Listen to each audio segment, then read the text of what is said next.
we could go to town and go in the Crest 5 and 10. And I never thought about it then and didn't learn about it until I was a full-grown adult. When we started talking about it, if you went in the department store and you were black and you went to the basement to get peanuts, they always put your black peanuts in a brown paper bag. And it would look greasy and everything because the peanuts are oily.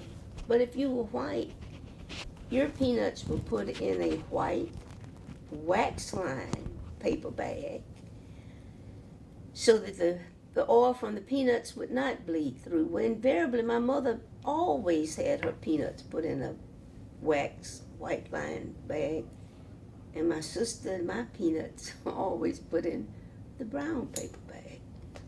When you say you went downtown, what area was that besides Cresses and Loveman's? What were some of the other places you went to town? Oh, Parisians, Kessler's, Black's department store. We couldn't try on clothes though like whites. My mother could, but we couldn't. And neither could we try on shoes. You had a special section of the store to go if you were black to try on shoes or to try on clothes. But I remember those stores well. Newberry's, Pizette's, Loveman's, Kessler's, Black's.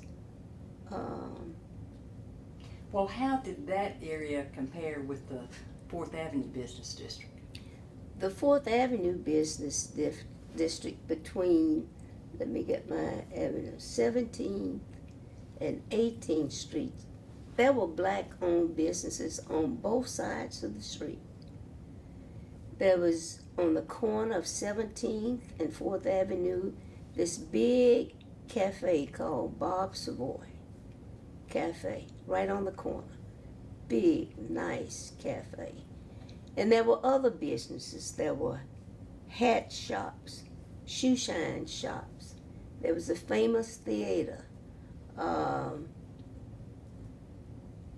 little mini eateries along there on both sides of the street. But my mother often cautioned us to be careful walking down 4th Avenue because there were a couple of bars, on 4th Avenue too. So my cousin and I used to take music lessons on Saturday, and we'd have to catch the bus to go to Titusville for our music lessons. And she cautioned, she said, don't ever walk down 4th Avenue. You go around to catch the bus. Because some of the businesses, I guess, were less safe than, let's say, Bob Savoy's restaurant. And my cousin said, it doesn't make sense for us to walk around the 3 blocks just to get to the next corner to catch the bus. So we're going to run down 4th Avenue. And the very Saturday we did that, there was this lady that came out of this building, up in the air, and she landed on the sidewalk. A fight had broken out apparently in one of the places, and she was all bleeding and everything. You talk about somebody putting speed under their feet. And we never did tell our parents because we knew they would have said, we told you not to walk down 4th Avenue. Did you go there with your parents to 4th Avenue? No, except to the famous theater. And But what was my that? dad would take, it was a theater where they had live shows. The famous, I remember something I had on, it was like leggings. Little kids wore leggings with the little leather strap under the shoes to keep the leggings down. We went to see, it was called Stephen Fletcher. He was a black entertainer. They often had live shows at the famous, and if my parents wanted to go, I mainly remember my dad taking us to the famous. And I remember eating and getting lunch from Bob Savoy's there on 4th Avenue because my father worked right there on 4th Avenue in the Masonic Temple. In the Masonic Temple, we had At that time, I think we had every black doctor and dentist located in that building, because I remember several dentists, including my own, and several doctors that were located in that building. And I think just about all of the lawyers were located in the Masonic Temple. A lot of the black professionals at that time were located in that building. And you mentioned your cousin. Did you have extended family here in Birmingham? Oh yes, I had lots of extended family here in Birmingham. Well, how did your family, either your mother or your father's family, how did they get to Birmingham? Do you know when they first came? I know more from how my mother's family got here than I do from my father. I know my father's father, the name Shores. His father migrated here from Pittsburgh, and he was German Dutch. That's all I know about my father's father. But my mother's family, my mother's mother was part Indian. Her name was Ida Lovelady Warren, and she married my grandfather, Robert Warren, who was a minister, and at that time they traveled about a little bit, but he finally located and became the minister of Miles Chapel CME Church. Now they lived in different parts of Alabama. My mother was born in, I want to say, Russellville, Alabama, and she had 11 sisters and brothers, so they were kind of born here and there. My grandfather, Robert Warren, is a part of that Warren clan from up near Coleman, because he was half white.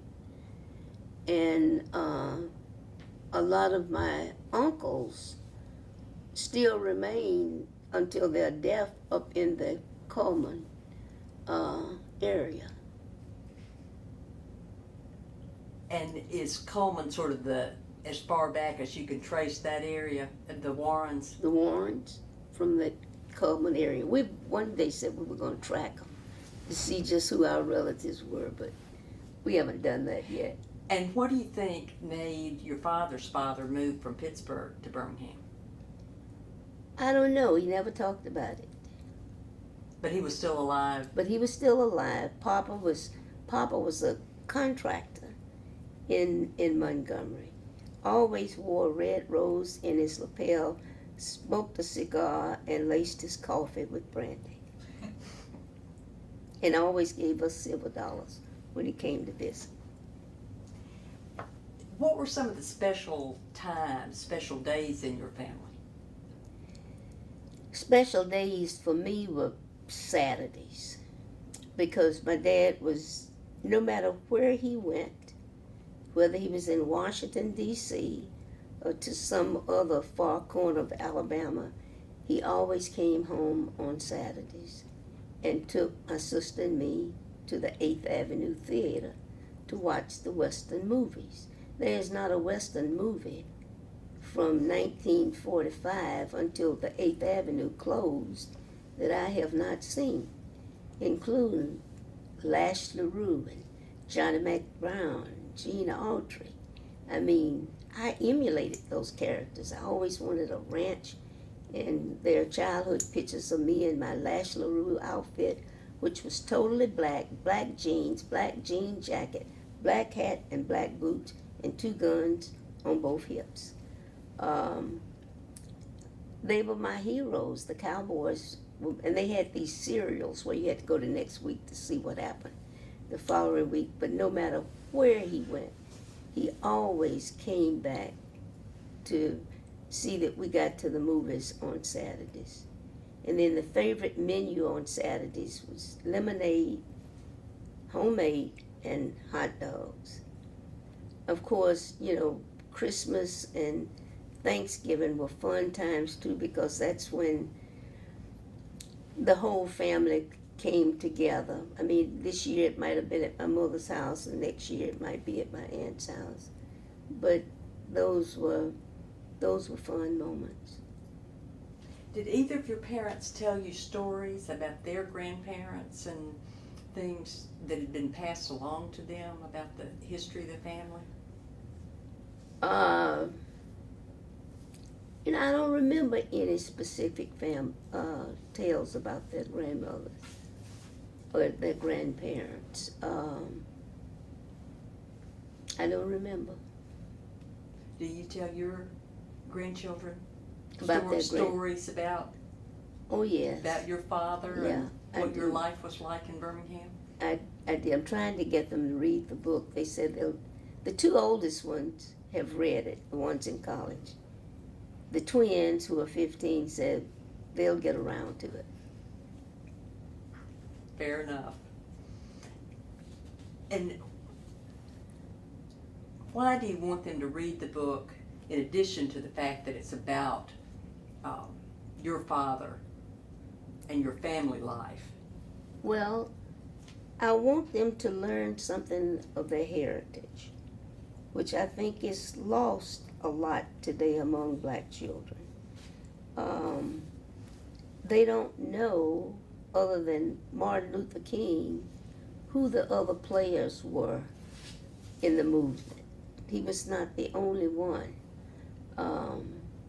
At one point, when I was at Parker High School, Negro history was taught, just like math and science. Well, we don't do that anymore. We have what's called Black History Month that we celebrate once a year, and little kids get up and make reports, but that does not tell the history of how we